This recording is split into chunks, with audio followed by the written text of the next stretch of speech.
Hello, everyone. Welcome to Homeland Security Today's 2025 9/11 Commemoration. I'm Christina Tanaschuk, the Executive Editor of Homeland Security Today, and I'm very honored to host and moderate this discussion on the 24th anniversary of 9/11. It is a solemn day for many reasons, and this year magnified as we watch the trend toward political violence moving in the wrong direction. The assassination of Charlie Kirk serves as a stark reminder of our continued need to prevent, prepare, and respond to such events. Today, our thoughts and prayers are with his family, along with the families of all of the victims of 9/11 and other terrorist events. The Government Technology and Services Coalition bought and pivoted Homeland Security Today to a nonprofit over 6 years ago. We wanted to bring the Homeland Security community a platform filled with something that AI can never provide, and that is the insights, wisdom, and understanding of the people with the experience and expertise of actually doing the job. So today, I'm especially thrilled to feature for this year's commemoration some of the architects who were tasked with making the 9/11 Commission report and recommendations a reality across government. Everyone who experienced 9/11 firsthand knows the sense of helplessness, disbelief, and horror we all felt watching the planes go into the towers, the Pentagon, and the field in Stony Creek Township, Pennsylvania. We all rose up to meet the challenge. The American flag was everywhere. We unified as a nation to assure that no such attack would ever succeed again. From this, the 9/11 Commission issued their seminal report on the gaps, mishaps, and opportunities to make the changes necessary to prevent another 9/11. So the conversation today is not one around where we are now necessarily. It's a conversation around why things were created and executed the way they were. What gaps were filled, why some of the key decisions were made, and perhaps a look at whether or not they were the right decisions. Hindsight's always 2020, but DHS's journey has evolved with time and according to threat and increasing vulnerabilities. And the tremendous men and women of the department have worked tirelessly and successfully to prevent another 9/11. We're very grateful to the DHS workforce. Now we're in a new era where all of our challenges are magnified exponentially by the potential of AI to do harm or to be leveraged to do good. So as these challenges increase, we are extremely proud to welcome our speakers to discuss all of the ways that DHS is meeting the needs and the challenges of the future. We're pleased to welcome the Honorable Michael Chertoff, former Secretary of the U.S. Department of Homeland Security, the Honorable Francis Taylor, former Counterterrorism Coordinator at the State Department, the Honorable Asa Hutchinson, former Governor and Congressman of Arkansas and former and first Undersecretary of DHS in the Border and Transportation Directorate, and also Administrator of DEA, the Honorable John Pistow, former Deputy Director of the FBI and Administrator of TSA, the Honorable Thad Allen, former Commandant of the U.S. Coast Guard, and the Honorable Elaine Duke, former Acting Secretary of DHS, Undersecretary for Management, and Chief Procurement Officer. Welcome to all of you. We're going to start out with some more in-depth introductions and observations from our speakers on the role that they held right after 9/11 and certainly their work since. So with that, Secretary Chertoff, would you like to start us off? Thank you, Christina. And it's great to see a number of former colleagues here talking about an event that was very, very important in all of our lives. To make it clear, on September 11th, I was the Assistant Attorney General in charge of the Criminal Division at the U.S. Department of Justice. In those days, there was no Department of Homeland Security. And on 9/11, I was driving into work, talking to my deputy on the car phone, and he said, a plane hit the World Trade Center. And like many people, my assumption was some small plane got turned around and the pilot got into a crash. But within a few minutes, he had the television on, and he said to me, another plane hit the World Trade Center. And I said, this is no accident. So I headed in. As I was arriving at the FBI Operations Center, where Bob Mueller, the FBI director, was waiting and preparing to have a conference about what we were going to do, I heard about the plane hitting the Pentagon. And I was actually in the operations center when the fourth plane came down over Shanksville. And before it came down, due to the courageous heroism of the passengers, I had actually heard the order being transmitted to shoot it down, something I thought I would never hear as a public official in the United States. The next 24 hours were a whirlwind of trying to figure out who else was out there that was a threat and what we needed to do to stop any further activities that would cause death or destruction. There were rumors that the taxi cabs in Washington had bombs in them. That turned out to be false. We did need to quickly analyze who the passengers were who might have been hijackers so we could begin to see if they had a network that we needed to roll up. And again, due to some of the courage of the people on the planes, they called loved ones and were able to identify where the hijackers were sitting in the planes. And that allowed us to get their names and to begin to track their movements and their relationships so we could begin the process over the next days, weeks, and months to make sure this never happened again. I have to say it was a life-transforming event, but the one thing I will leave you with is a recollection of the day after 9/11 when we went into Congress. The Senate and the House convened together in the House chamber, and we went and explained what we were doing, what we had found, and what we were proposing to do. And everybody in unison got up and sang the national anthem.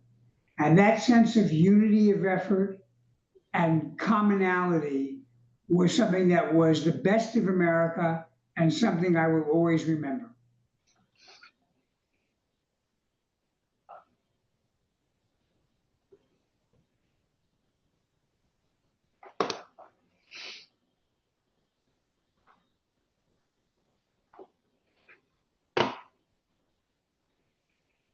Think we may have temporarily lost our moderator. No, I'm here. I was just waiting for you to start speaking. I apologize. Right, no worries. I'm for Frank Taylor. On 9/11, I was the U.S. coordinator for counterterrorism at the State Department. And I was a member of the counterterrorism security group run by Dick Clark at the White House. And on that particular day, General Powell was the Secretary of State, so in great military tradition, we had to stand up at 8 o'clock every morning with the leadership of the department. I'd come down from that stand up, and it was about 8:35.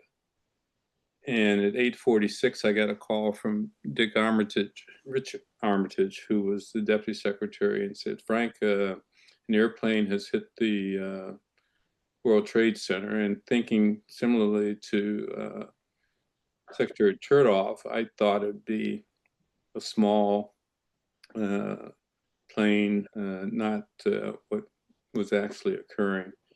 But my instructions from the deputy secretary was to get on it, find out what's going on, and get back to me.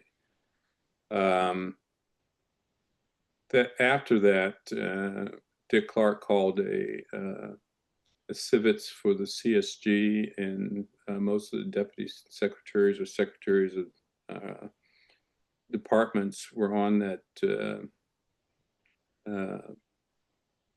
secure video teleconference. I was on that teleconference from about 9:30 until 1 o'clock a.m. after Secretary Powell had returned from Lima, Peru, where he was giving a speech.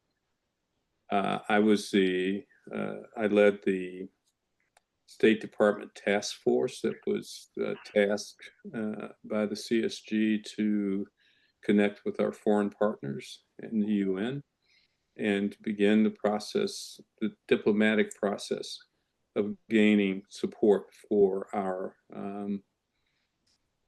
counterterrorism efforts as they evolved.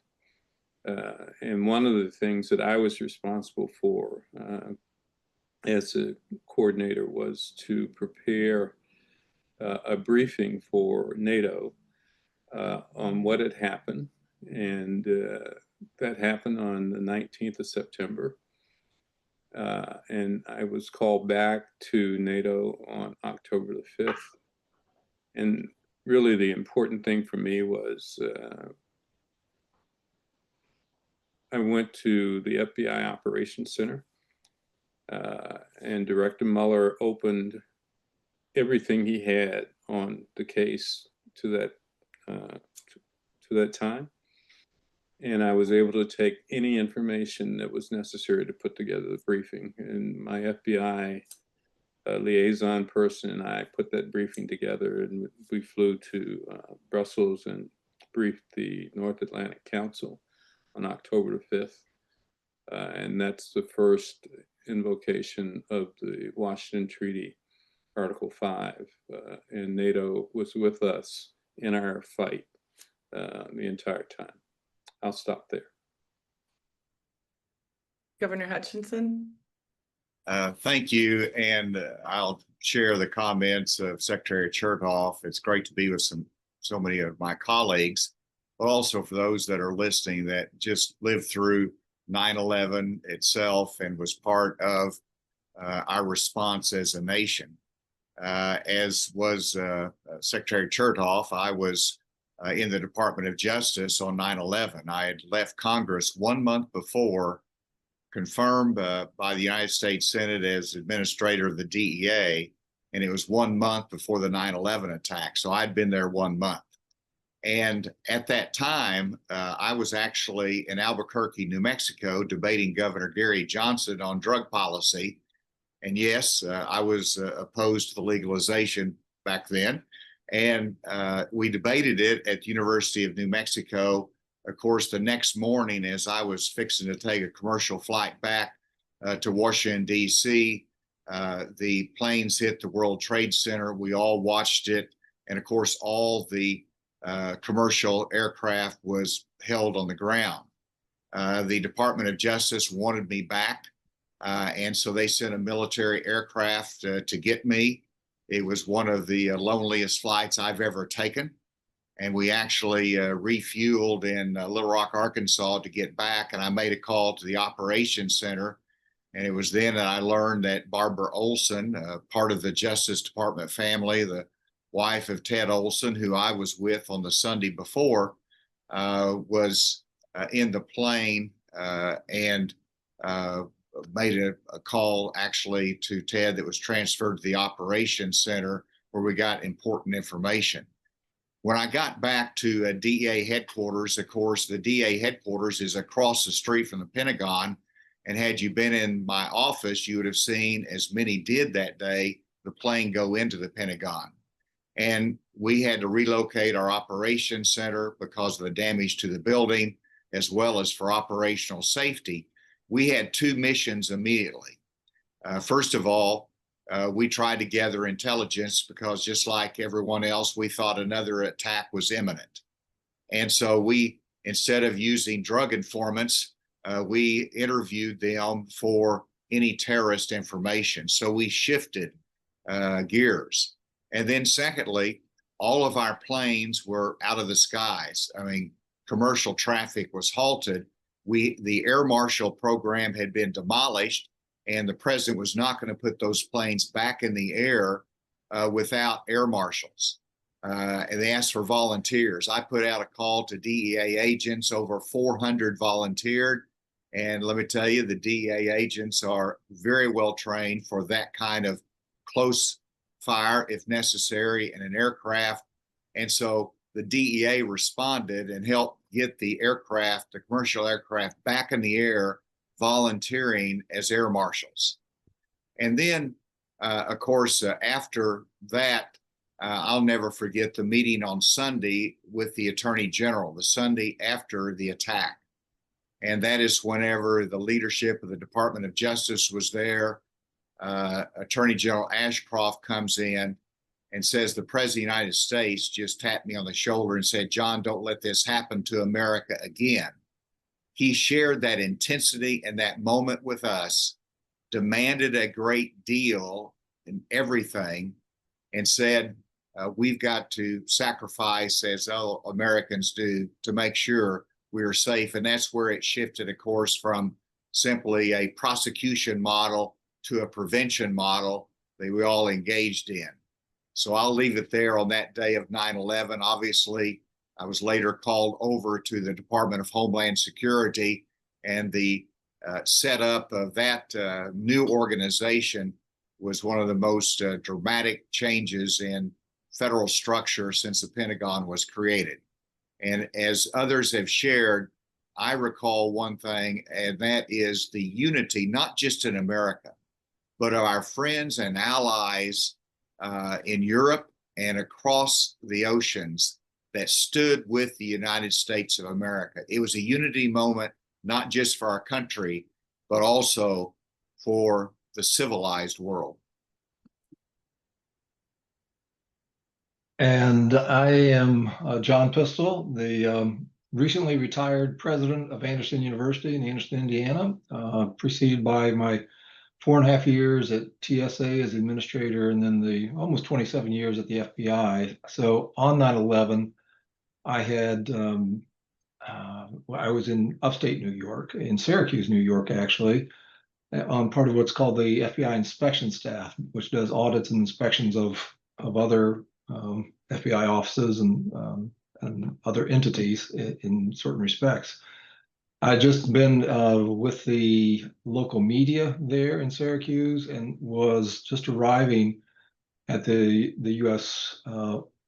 Courthouse, which also had the FBI office as a resident agency there out of the field office of Albany, and was just meeting with the chief judge of the Northern District of New York when the news about the first plane hitting the Trade Center occurred. And so I said, let's just pause for a moment here, as the chief judge, Fred Scullin, obviously agreed.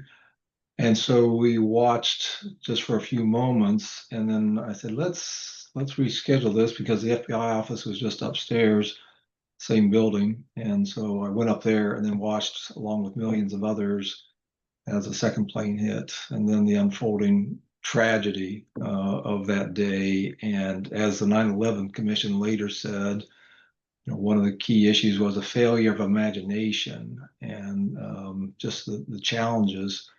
And especially, a couple of people have mentioned Director Bob Mueller. I think most people remember that he started on September 4th. So Governor, just as you were a month ahead of time, he was literally a week on the job as a career prosecutor, basically, and done a great job, and served in some leadership positions, San Francisco and Boston, and then at Maine Justice. And so he, as has been described, convened a number of meetings, went to the White House the day after, and started briefing President Bush on what was known about the apparent 19 hijackers, 15 being Saudis, and President Bush cutting him off and saying, that's all very well and good, Mr. Director, but I want to know what the FBI is doing to prevent the next attack, similar to what the Attorney General mentioned to DOJ leadership.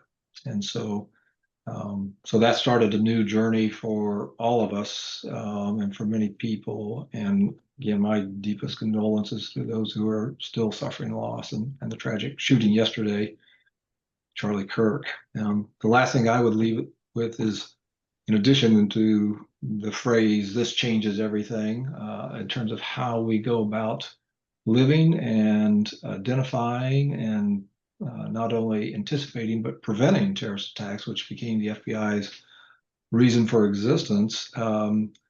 Then bookending that with my time at TSA, where I went around airports, went to airports around the country to visit with TSA employees. Visited over 100 airports during my 4.5 years. And in each of those airports, in their break room, there was a poster that said, "Not on my watch." And that was the mantra for all TSA employees, and for everybody who was committed to freedom and democracy and all those things that we we stand up for. So I'll conclude my remarks with that. Thank you, John. This is Thad Allen. I was Commandant of the Coast Guard on the morning of 9/11. I was the Coast Guard Atlantic Area Commander, headquartered in Portsmouth, Virginia. I was actually having a physical and blood was being drawn, and there was a break room across the hall, the local clinic, and I actually saw the television coverage of the plane hitting the tower.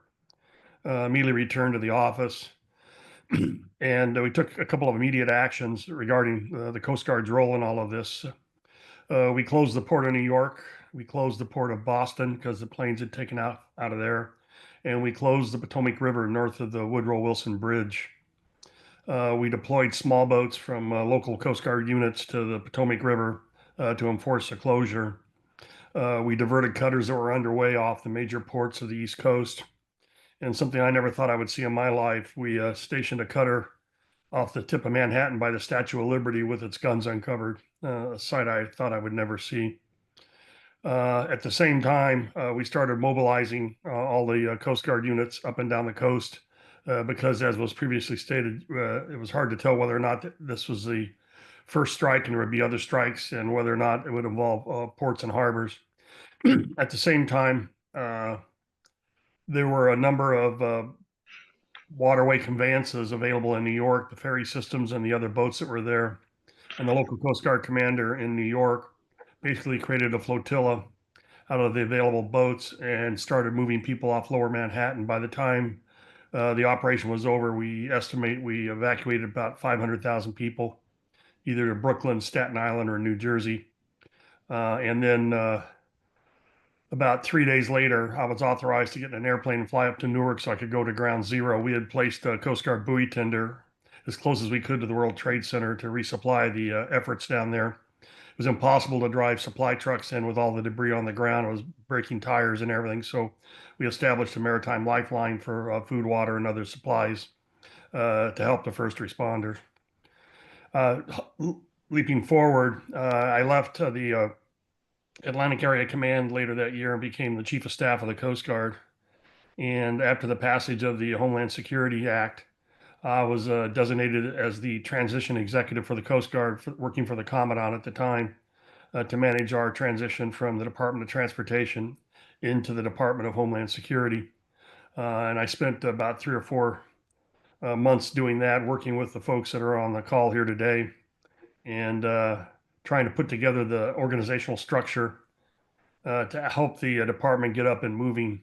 It was very challenging because the Homeland Security Act was passed in late November of 2002. They'd intended to try and get it passed on the anniversary. That didn't happen. And the bill contained a requirement for the department to come into being on 1 March. So we had less than 3 months to create a department out of all the pieces that were there. And I remember the first day that Secretary Ridge was confirmed, we sent a Coast Guard warrant officer over and gave him a Coast Guard travel card so he would have some way to travel. And he was the department until we could get it ramped up. And it was a pretty significant task over the next 6, 12, 18 months to make that happen. And I'll leave it at that. Thanks, Thad. My name's Elaine Duke, and unlike the others, my peers on this panel, I did not have an official role on 9/11. I was a recipient of the confusion and the terror inflicted by those terrorists. I worked at the Smithsonian then and was at the castle and the National Mall. And if you recall, the mall was thought to be the next target. I was, like I said, a confused and frightened citizen. DC was paralyzed. I couldn't get to my children in Virginia because the Pentagon and unfortunately deceased people, stood there, which I didn't know at the time. But I bring this up because that is still what exists today, and the role of Homeland Security is to protect the men and women from the real and emotional terror of these types of groups. And so after that experience is when I took the call to action, as so many of you have. And I wanted to take a moment to thank those careerists at DHS, DOJ, and other agencies that started to serve, and many continue to serve with a passion that I've never seen anywhere else in my life. So thank you. But I joined TSA because my expertise is what ended up being the last chapter of the 9/11 Commission report, and that's how to do it. So I came to TSA to start with the federalization of the airports, and then continued on in other roles of DHS. And one closing remark I'd like is I'd like to go back to what Secretary Chertoff said about what happened with the joint session stopping and reciting the national anthem. I would love this 9/11 commemoration to be a call to kind of reset and recreate what he experienced. And whether we virtually or out loud all do that together, the national anthem, I think it's something our country really could use right now. Absolutely. Thank you all for that. It's great to just get some perspective of where you each were and then the role that you eventually played. Our structure today is to ask a few prepared quick questions and then certainly open it up to the audience. So get ready to ask your questions. You can ask them in the chat. I will read them and offer them to the group as they come up. So our first prepared question was, in what ways does DHS's design directly reflect the 9/11 Commission's recommendations, and where did leadership intentionally diverge from those recommendations? With the benefit of 2 decades of hindsight, what do you think the Commission got right, and where do you believe DHS had to take a different path to address emerging threats? Who'd like to start that one off? Well, I'll go ahead and start here. First of all, this was the largest government reorganization, as I mentioned, since the Pentagon was created. My responsibility was border and transportation security. And I really think the 9/11 Commission report is a hallmark in history of how to do a review of a disaster and make recommendations that make sense. It's been a very successful commission. Most of the recommendations have been adopted or have been attempted to be implemented. Congress has backed it up. And I think there's more that they got right than what they got wrong by a long ways. And I think the big items that, when you look at the challenge of Homeland Security, you've got to have a strategy in order to keep America safe. And the fundamental strategies that Homeland Security started with, arising out of the Homeland Security Act, was that we're going to deal with partnerships. In other words, the private sector. We're not going to tell them how high to build a security fence. We're going to say you better have a security plan if you have an important facility. And it was that partnership that was critical from the very beginning, the state and local partnerships as well. And I think DHS established that very, very well. The utilization of technology that has grown each year. We started with that, which was new, it was challenging. And information-based targeting, where you don't inspect every vehicle, but those that pose a risk to us. I think all of that, the partnerships, the technology, the intelligence-based targeting, has been an essential element of the early days of success. And I think that strategy is still in place. I'll leave it there so others can answer. There's obviously challenges in the future, but I think we were off to a good start. I will agree with what Asa said. And I would say, if I look back on the initial set of lessons from what happened on 9/11, it was really 2 issues. One is making sure that we don't silo our national security into separate organizations that don't cooperate and work together. And the second lesson was, you've got to look end to end at the challenges you face when you're dealing with national security or terrorism issues. Because although prevention is key, you also have to build the capability to respond, and that has to be part of your planning. So I think the design of DHS, and in many ways, I think this has been carried through, was to integrate and take an end-to-end approach to the issue of national security. So the initial challenge was to bring together a number of disparate organizations that were involved in one or another aspect of Homeland Security in different departments of government and unify them in a single department. So you could have integrated planning, joint operations, and mutual assistance. And I would say, for example, the Coast Guard was particularly outstanding in playing that role across the department, supplementing FEMA when necessary, supplementing border security, and it was a good example of being able to integrate. And at the same time, the ability to respond and build plans for response was what allowed us to mitigate and ameliorate when there is a terrorist attack or some kind of a terrorism related disruption. So while the department is certainly not perfect, I think in many ways it embodies that sense of unity of effort, which was at the core of what the commission recommended, and I think was the best of what America demonstrated in the weeks and months after 9/11. Thank you. I agree. And if I could chime in on the first two panel members, in reviewing the 9/11 Commission, I saw much more that I would reemphasize today rather than say they got it wrong. They didn't get it wrong. And it had a couple poignant moments in it. One is the focus, as Secretary Chertoff said, about the unity of effort and sharing information. But one that really struck me as a mission support person is it said good people can overcome bad structure, but they shouldn't have to. And I think we're at an inflection point with DHS. I think the 9/11 Commission report really makes the case that DHS is needed.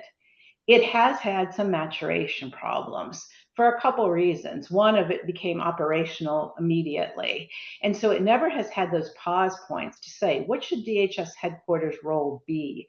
As ASA, I'm sure you remember, it was supposed to be an 800-person headquarters. And because of a series of events, problems with integrating systems, it's never reached its full kind of static model. And there should be a certain element of static to any department. What does the headquarters do? What do the operating components do? And so the inflection point I'm talking about is, do we still need DHS?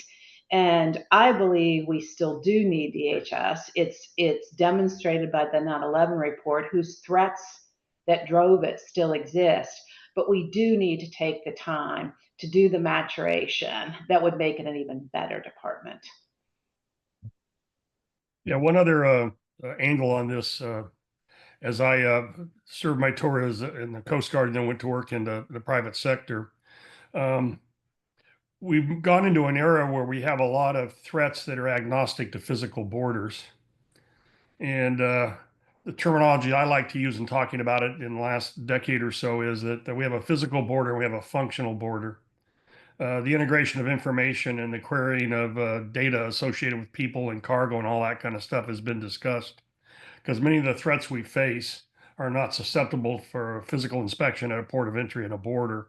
And the question is creating a data structure, an information structure around that allows you to actually make inquiries about things that cross boundaries but are not physically inspected. That would also apply to things like pandemics and weather and everything else. We have to deal with threats that don't necessarily restrict themselves to what we can do at a border. We have to look at the functional border and how we, as a sovereign country, meet our requirements to our citizens on those asymmetrical threats. And I'll jump in just to add to my esteemed colleagues' comments. I think one of the challenges coming out of the 9/11, obviously the 9/11 event and the 9/11 Commission, was how to integrate and operationalize intelligence in a way, and finding the lanes of the road in a way that made sense. For example, domestically, who is responsible for collecting, analyzing, and then sharing information that may or may not be terrorism related. And then the same thing as it relates to overseas intelligence. So the CIA collects, NSA collects against non-US persons. Who is responsible for sharing that with state and locals who oftentimes have the best opportunities to interdict locals who may not be on the national radar? And so the growing pains early between the FBI and DHS trying to figure out, okay, what does intelligence and analysis at DHS, what does INA do? What's their responsibility to share with the Joint Terrorism Task Forces or the newly created fusion centers or all these other entities that the 9/11 Commission recommended and were implemented. And then I think back to the Director General of the British Security Service, Eliza Manningham Buller, now Dame Manningham Buller, where she was called in, requested to come in to testify before Congress. And she did, and she met with Bob Mueller and me afterwards, and and we talked about what's the best response for the U.S. government, because one of the things that was assessed was, should the FBI be broken into two entities, one a security service and one a law enforcement service, similar to the British model. And she sent me a card a couple of weeks later that had a quote on the one side, which said, society experienced a crisis, and then and they decided to the government decided to reorganize. And thought, well, yeah, we've experienced a crisis, and yes, we have decided to reorganize. And then you turn it over, and it's a quote from a Roman Politico back in the year 127 AD or something. And so this sense of how do we deal with these timeless challenges and timely challenges in a way that makes a difference.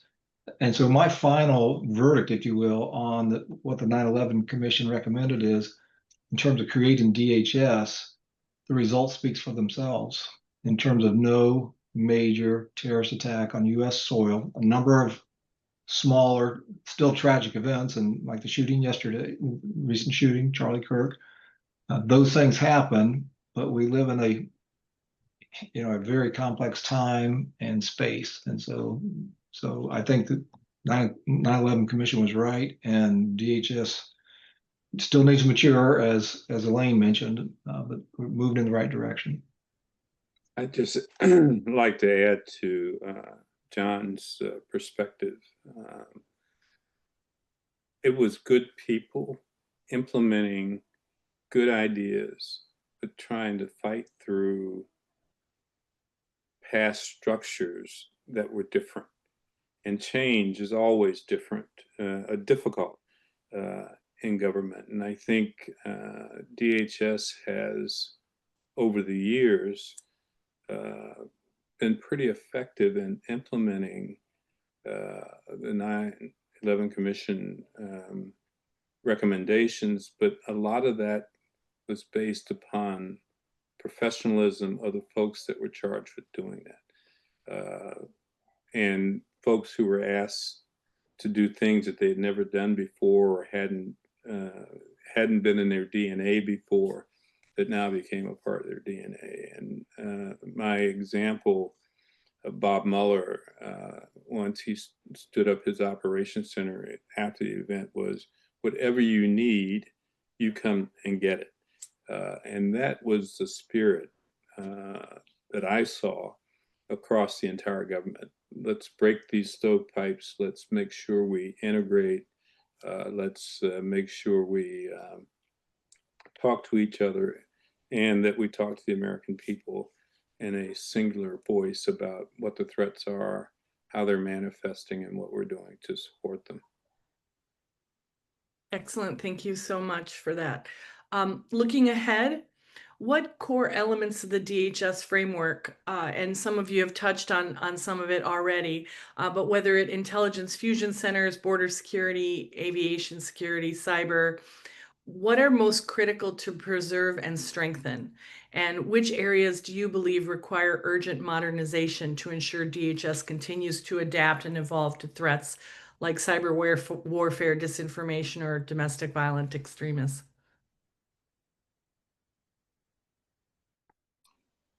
Well, I think, I'll start go with ahead. that one. I think we still are trying to get our arms around the structure for a response to a cyber event. One of the problems is the ability to integrate people that have different authorities and jurisdictions, and then foreign intelligence versus law enforcement data and so forth. Um, we've gotten a lot better at it, but I think that still remains a major obstacle. And a lot of it has to do with existing laws related to personal information, information regarding foreign actors and how those intersect. But if I would say there's still room to strengthen what we're doing, it would be in the cyber area. Going to that point on the stovepipes, I think DHS and the other related federal agencies have done a pretty good job of evolving with the evolving threats. You look at the fusion sirens, which was an evolution, and maybe Frank will talk more about that. But the challenge is, and this is in the commission report, is that the federal government tends to operate as a bunch of specialists. They used a medical analogy, a bunch of specialists without an attending physician. And I think that is where we can continue to build is our specialties, those in your question, Christina, continue to be executed with expertise. But I think we still lack that attending physician that brings the specialties together. Well, let me add on the attending physician analogy. I see one of the great needs is continued capability for flexibility. You think about it, I don't know what the number is today. We had 180,000 people that were part of the Homeland Security family, and that was 20 years ago. I know that it's way up over, I believe, 220,000, probably much higher than that. But now, for example, the border, Congress always responds by giving more personnel and people. And so you inundate the border with people, border security, and then you see the numbers go down. What's the threat and how can we be flexible and nimble? And that takes centralized control to be able to manage that. And so I think that's a critical part of the element, not being overly constrained, but continuing to operate as a team with a great deal of flexibility where the greatest needs are. I just like. I would. Go ahead, Mike. Go ahead, Frank. Go ahead, Mike. Well, I would add two things where I think the challenges are evolving and therefore the capabilities have to evolve to meet them. One is in the area of intelligence. It's still important to identify foreign terrorist groups that may be entering the US or attacking either using physical means or even cyber means. But increasingly what we're seeing in terms of terrorist activity are very small groups or even lone individuals, some of whom are being radicalized and trained over the internet. And how do we determine who those people are and put ourselves in a position to prevent attacks rather than hunt the people down after they've carried out the attacks? And that involves also understanding how we want to balance our ability to surveil what people say openly on social media with a respect for their privacy and their political, free speech rights. So, I think that area of moderating and evolving our intelligence capability is a very, very big challenge. The second challenge is disaster management. In a world of climate change, we're dealing not only with the traditional disasters like earthquakes, hurricanes, flooding. We're dealing with increasing forest fires, increasing pestilence or epidemics caused, again, or exacerbated by climate. And our ability to predict, prevent, prepare for, and respond to those disasters has to be modified to deal with the increasing range of disasters and the locations where these disasters occur. So having a robust, well-resourced, and well-prepared FEMA group that can support state and local government is, I think, very much top of the agenda right now. I'd like to go back to Elaine's comments regarding integration. And before the webinar started, we were talking about an organization that Governor Hutchinson started when he started at DHS. I believe it was called SCO, and Elaine, you can collect Security Coordination Office. And it has been disestablished. And during my tenure as the head of intelligence, my one major observation, was the integration of intelligence or information, not intelligence, not that already exists in the department, was a huge gap. It was good work going on in the components, but my view was it needed to be analyzed at a level above the components. And so we started an initiative to try to implement that. It didn't work as well as we hoped, but if you look at CBP and the National Vetting Center, that is the model that I believe is important to the future in terms of getting ahead of these issues. And it's not just terrorism, but it's all the threats that DHS addresses at the national, state, and local level. I'm convinced as a career intelligence person that what we need to know we already have. It's not integrated.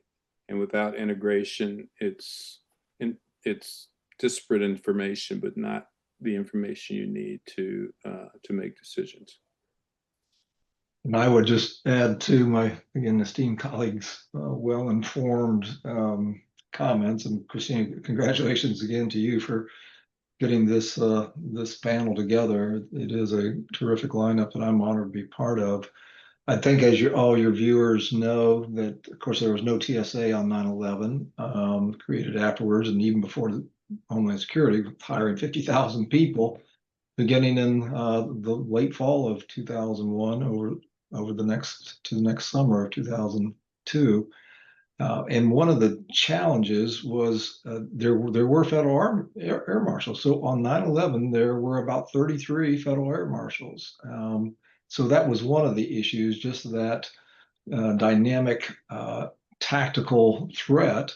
So how does government and industry work together and address what we refer to as risk-based security? So what are the most cost-effective ways of preventing another 9/11? Well, harden cockpit doors, make sure the flight deck is secure, make sure that people who are getting on planes, that there's some identity screening, and this gets to where the cybersecurity issues are today.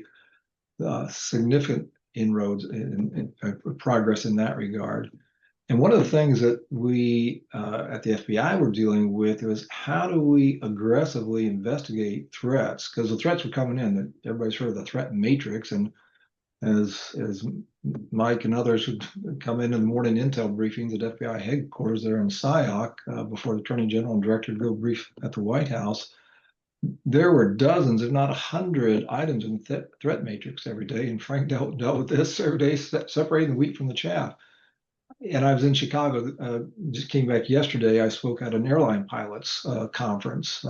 And of course, they're talking about 9/11 and some of the similar things. And as I went for a morning run and looking up at the skyline along Lake Michigan and looking up what used to be known as the Sears Tower.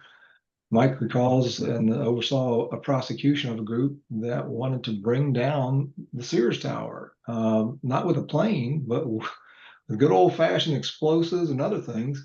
And that plot was disrupted. But the question for us became, how much of that was aspirational versus operational? And so how do you separate the wheat from the chaff? And I think that's where DHS, under some great leaders in INA and other places between the Bureau, the agency, and others, the intel community, is how do we separate those aspirational plots from the operational ones, which we obviously did not do on 9/11. So that's part of the progress and the kudos. And then again, the challenges in the cybersecurity realm of separating the wheat from the chaff. If I could pivot another issue related to the 9/11 report, quite a while back, there was a conference convened at an Aspen Institute facility in Palm Springs with the chairman of the committee, the commission, in attendance to talk about where the status of the commission recommendations were. There was one specific topic came out of that, and it was in a report issued by the Aspen Institute. And that was the fact that Congress had failed to reorganize itself to match the organizational structure of the department. And I would say that on the appropriations side, they did a better job of unifying how they handled the approach to the department's budget. On the authorizing side, there was basically a political food fight. The Coast Guard had been under the House Merchant Marine, Coast Guard Merchant Marine Committee, and some of that jurisdiction has never been given up. And that's created significant problems in the wake of the creation of the department to unify authorizing legislation and basically to have Congress mirror functionally what the department has been able to develop since it was put into effect. Thank you all for that. We have some amazing questions. Thank you to our listeners for sending them in. The first is really a great one to segue in to more questions. Thank you for today's program. America is experiencing some very hard days since yesterday with the assassination of Charlie Kirk and the memories of 9/11 today. Thank you for your service protecting America. What would you recommend industry and DHS focus on or prioritize going forward to continue the mission of protecting the United States and its citizens?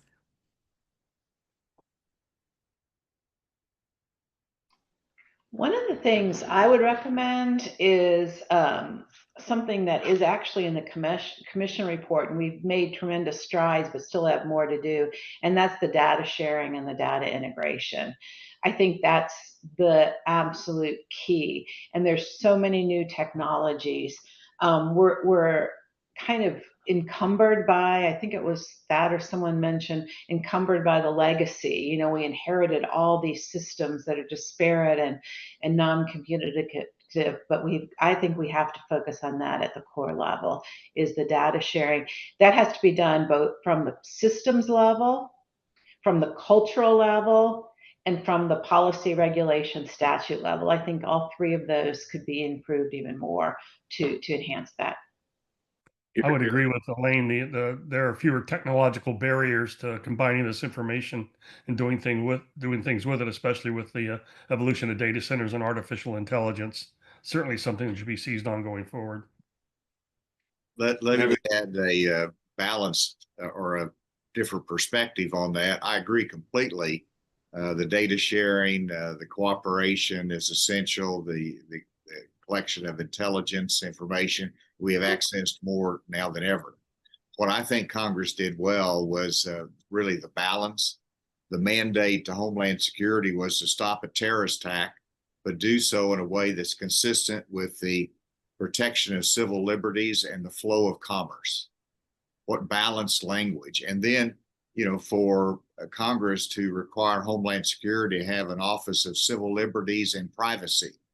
And that was really important. It didn't impede good operations, but it was able, with all the collection of information, to give some confidence to the public that we're mindful of privacy issues and and that there's a balance there. There's an internal check and balance. And so, yes, I think AI is so critical to the future of the department, the analytical approach that we have to have. But I do think that internal check and balance is an important part of the mission for the future. And I was going to add similar comments, Governor, in terms of what Director Mueller focused on in establishing the 10 priorities for the FBI post 9/11. And one of those was protecting the privacy and civil liberties of all U.S. persons. And the distinction was somewhat stark in looking at totalitarian authoritarianism regimes around the world. Well, it's easy to enforce law and order and generally prevent bad things from happening when you don't have to respect the rights of your citizens. And that was something that he emphasized and prioritized in everything that we did at the FBI, and then working with other agencies in terms of what Elaine said. How do we share information about U.S. citizens, U.S. persons that still respects privacy and civil liberties in a way that doesn't infringe upon those rights that each person has?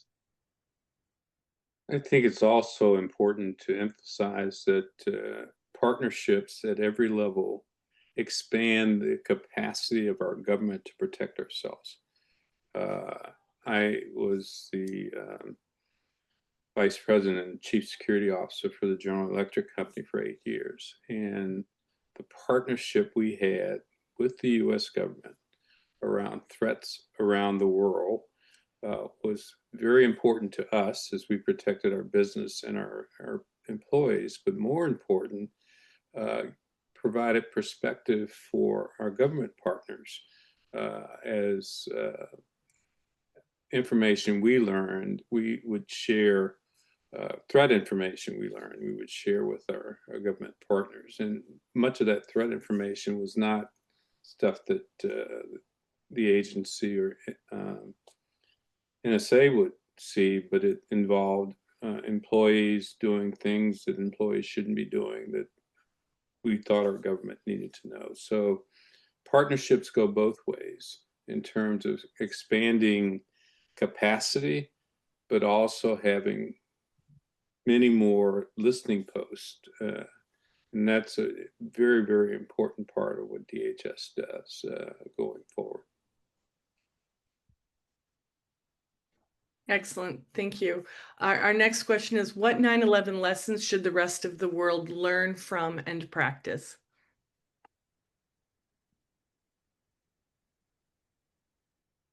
Well, I'll begin. I think what was characterized by the commission as a failure of imagination is maybe the great overarching lesson of 9/11. The fact that something hadn't happened before didn't mean it couldn't happen. And I think one of the challenges sometimes that we face is we're fighting the last war and we're not considering what the next war might be like. These days, what we're seeing around the world is a real movement away from what was a bipolar or really unipolar world into a multipolar world where there are multiple nations that are jockeying for authority and power to manage global commerce and even global politics. And we need to think through what is that going to mean in terms of national security and counterterrorism challenges that will be different in some respects from what we faced in the past. So I think that's critical. I would give two examples to follow on to Secretary Chertoff's comments. The first one would be the vulnerability of global positioning systems right now, the advances being made by China and other countries, spoofing and jamming. And a lot of this lessons are being learned in the Ukraine-Russia conflict that's going on right now. There could be a total denial of GPS, either from a land-based jamming or spoofing, or now even space-based. And everything from the timing of our ATMs to the electrical generation in this country depends on the accurate provision of time, and GPS is the source of that. So those are the types of things I think they need to be looking at moving forward. And I would just add, I think it's Francis Bacon who was attributed with the quote, knowledge is power. And when knowledge or information, data in all the different realms of vulnerabilities that DHS is so well identified in terms of critical infrastructures that was referring to, when that knowledge, that information is held by only a few at the top, that is not a good model for countries, governments, businesses to work efficiently and effectively, as the old government saying goes, to accomplish its goals of preventing something bad from happening. So knowledge is power means the effective sharing, analyzing of information on a timely basis. So. Thank you. Each of you have unique perspectives on how the department came to be and how it has evolved in the years since its stand-up. In your estimation, what has been the most impactful contribution of the department, its components, and partners to the security of our homeland?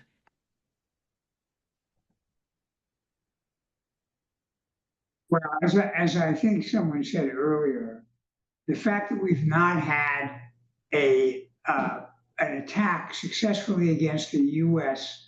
on the scale of 9/11 is in many ways the most significant accomplishment. We've had some close calls. You'll remember in 2006, we had the airline plot where terrorists were going to blow up a dozen airliners leaving Heathrow Airport to come to North America. And we were able to frustrate that with cooperation, not only within the department itself, but with also our British allies and friends. So I think that the avoidance of a major catastrophic terrorist attack has got to be a kind of credit number one to the department and the infrastructure built around it. Yeah, I guess I would just add from the two events that I was involved in, and I want to thank the people on the panel that helped me and supported me. First one was the Katrina response, and the second one was the response to Deepwater Horizon. During a confirmation hearing, when I was asked about the department, I said that FEMA is a better agency because they're in a department with the Coast Guard, and the Coast Guard is a better agency because they're in a department with FEMA. And despite some of the startup problems in the Katrina response and early on in the Deepwater Horizon response, the department played a critical role in actually integrating and bringing that all together under a national incident commander or principal federal official that would not happen absent the creation of the department. I agree with that 100%. I'll add my last tenure at DHS, the acting secretary, the issues with a new IED threat to aircraft security. DHS, what it does well is when there's a true threat or there's something like a Katrina or a natural disaster, it comes together 100% and gets the job done. I just wanted to underscore one fundamental point, and that is DHS was the right decision, and it should not change. I mean, you can tinker a little bit, but fundamentally, DHS is a success story based upon the 9/11 Commission report, and it has been mirrored across the globe. You see, I go to Bulgaria, and Bulgaria, they have, a minister that reflects the combination of what we have at DHS. The state level, you've got the states that have mirrored that type of organization, and the emphasis upon the layered structure, the layered protection that we can have. These are concepts that have been motivated by Homeland Security, their strategy that's being implemented. And I think that's just a key success story. I would add to all of my colleagues and their comments. I think we've built the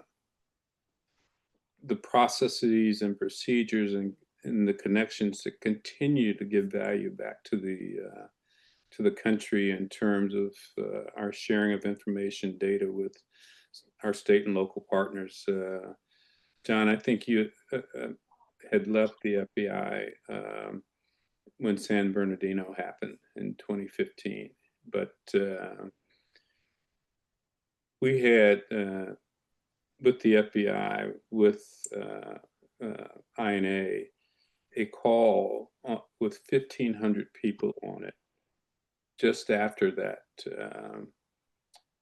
incident in San Bernardino. And that's people from New York across the country to California, to update them on the threat and what we knew about it at that time. It wasn't so much investigative information, but it was the intelligence we had gathered. That would not have happened before 9/11. That would not have happened without a DHS cooperating with the FBI and the NCTC. So I think we put in place structures that will allow us to continue to do that and to build on going forward, because the threat is going to evolve, and we must be prepared to learn it early and to take action to try to mitigate it. Thank you for that. Our next question. DHS has certainly evolved a lot since its creation. Recent events also suggest evolving role of DoD, or Department of War, in Homeland Defense and Security. Could you please comment on potential implications on both DHS and DoD?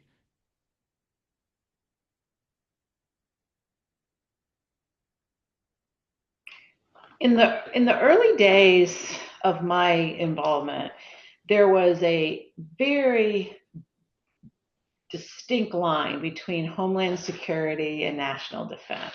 So Homeland Defense. And I think where we've evolved is that that line is not as thick and complete as we thought. And so I think there are very drastic differences between defense and Homeland Security. And I think the way it's evolved in terms of just kind of erasing that artificial line a little bit to allow for better collaboration and better mission integration where it makes sense is the right answer.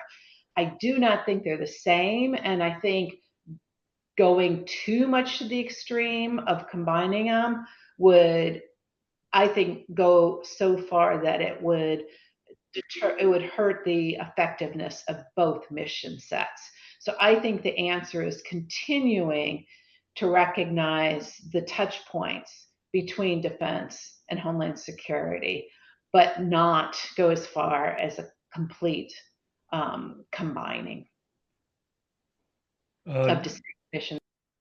Department of Defense support to civil authorities, what the acronym is DISCA, has been in effect for a long time, and mobilization to assist in natural disasters or other operations is organized under that within the Department of Defense. The more you stray away from that model and start applying other resources, you start crossing boundaries, it become very, very difficult to distinguish between, including rules of engagement, use of force, and things that are radically different in a military context than they are in a police context. And we need to have some very bright lines there and make sure that we adhere to them. Thank you for that. In the immediate aftermath of the September 11 attacks, most of us likely would not have believed the country could go 24 years without another large-scale terrorist attack on U.S. soil.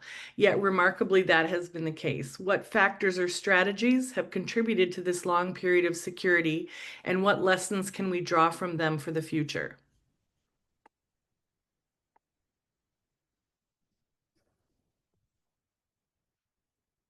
Well, I'm gonna give. Oh, sorry, Fred, go ahead. I was just going to use an example, and since we have John Pistol on the panel here, I would say that the evolution, maturation, and increased competency and effectiveness of TSA is a very good example of what's happened over those 2 decades. I've watched and actually got involved from the private consulting side on some things that went on over there, but the series of administrators, used to be, you would hear all kinds of news reports about jams and people trying to get clear to go on aircraft. Those are virtually gone now. The screening points have been moved out closer to the curb and away from the gates. A number of things that have been going on regarding the screening technology I think we need to acknowledge that while TSA was put together rapidly, and I would like to hear what John has to say about this, the maturation of the organization, the introduction of technology, and frankly, the series of leadership that has been over there, I think has been something that's worthwhile and noteworthy. John? Yeah, thanks, Thad. Yeah, I think I'm in the top 8 of best administrators in its history, so I take real pride in that. I'll borrow the realtor's adage or real estate value. I think the 3 most important things: location, location, location. Whether the staging of physical assets or data collection assets, and having people co-located. For example, after 9/11. The FBI had no reports officers, which, as all your folks know, well, what do? They report information that is gathered. So George Tenet, then the DCI, Director of Central Intelligence, in addition to CIA Director, loaned us 20 reports officers and a senior SIS, senior executive, to oversee them as to how they could report information. That their physical location in the Hoover building in downtown DC made a difference. Just as Mike mentioned about the morning briefs being in SIOC, and Frank and Ace and others coming over and being physically there as part of that. So I think that location has been key. And then all the joint task forces. Again, it's that information sharing takes place and action. So when I talked about aspirational versus operational, sometimes those aspirational plots can become operational in a heartbeat, like Mike referred to the liquids plot back in 06. I mean, that went like that because a Pakistani terrorist was picked up. And so the Brits had to act at our urging. So those things, that location, location, location makes a lot of difference. Thank you. I would agree with all that, and I would simply add, I think intelligence collection and analytic capabilities have dramatically increased. I think prevention technology, like for example, the screening technologies that TSA uses or that we use in other contexts, also has given us much more security. And finally, information sharing.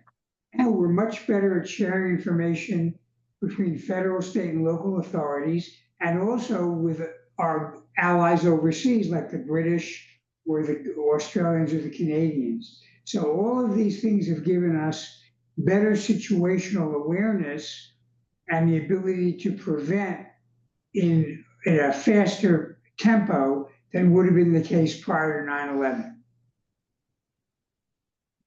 Thank you for that. My master's degree in Homeland Security was born out of the events of 9/11 and the work that each of you helped lead in its aftermath. Looking forward, if you could shape what is taught to the next generation of Homeland Security professionals, what are the 1 or 2 lessons you believe we must carry forward to defend the country against today's evolving threats? Well, let me give a tip of the hat to the Naval Postgraduate School and the National Preparedness Leadership Initiative at Harvard.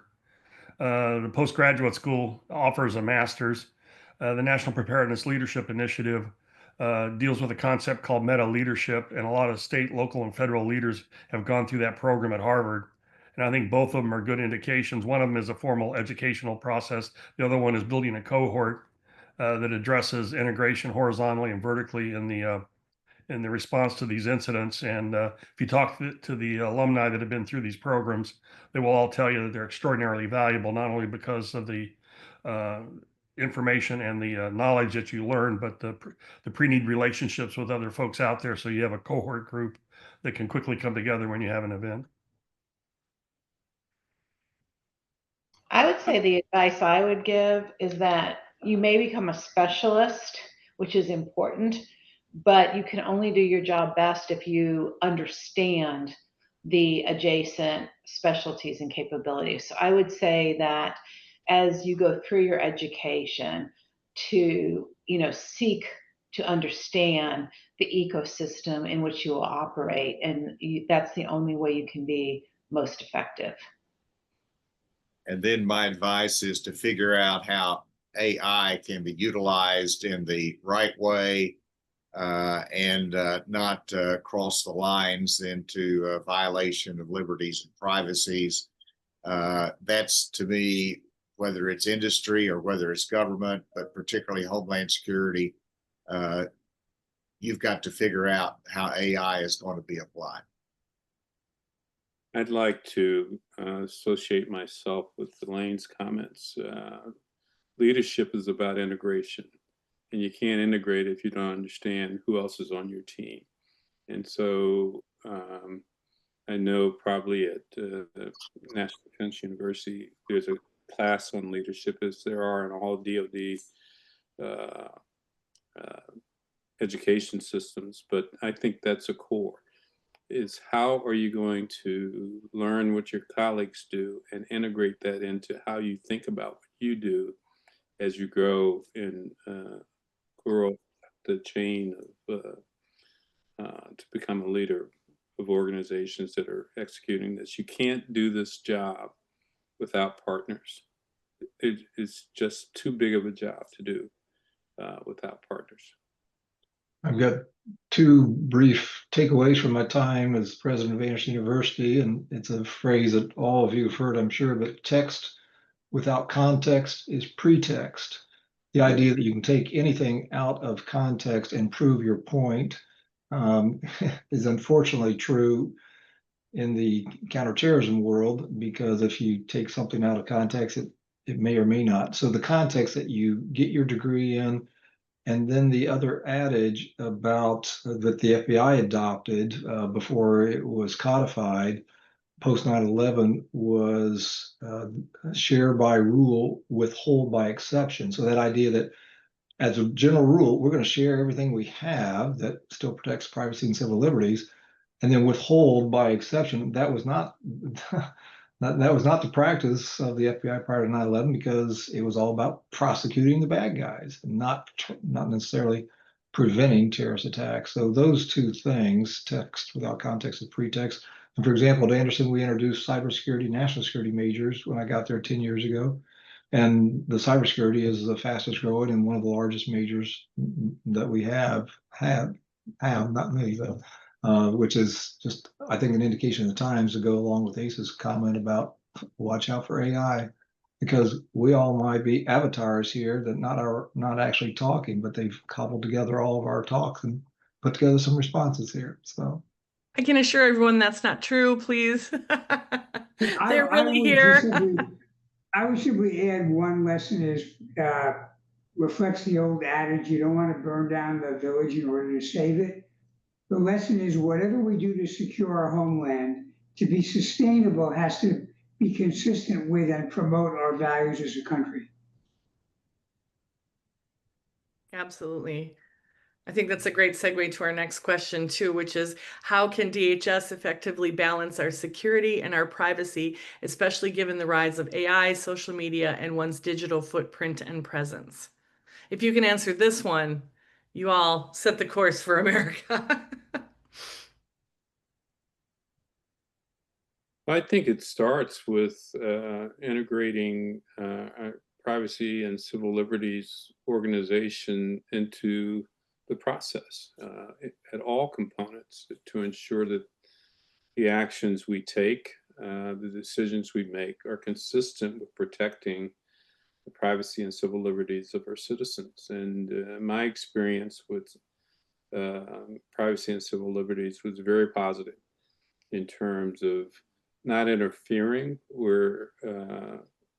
on things that they didn't need to interfere on, but interfering in a professional way on things that they thought needed adjustment. So I think we need to continue to support and protect that relationship between privacy and civil liberties going forward. I agree with that. And to add to what Frank said is building them into the process rather than often how it happens, reviews after the fact.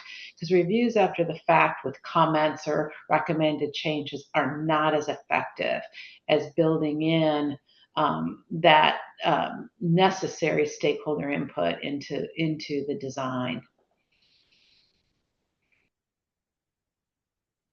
Thank you. Aspirational versus inspirational, a very critical point. In this vein, do you also agree that we need more expertise and due diligence around the sourcing of information? Well, first, let me clarify my comment. It was aspirational versus operational. And inspirational could be part of the aspirational, but it's when does a plot go from, boy, I'd really like to take out that person, or I'd like to blow up that building or whatever. When is the line crossed, not just from a prosecutor's perspective, but from an intelligence disruption perspective. So the operational parting, and then as others know, if there are overt acts taken in furtherance of a conspiracy, then that's when operation can be disrupted. So I would just clarify that in terms of my comment earlier. Yeah, I would say the overall goal is to create a non-event, or to quote somebody a few years ago, we want to interrupt the supply chain of trouble. And understanding that prosecution is consequence management, and what you really want to create are non-events.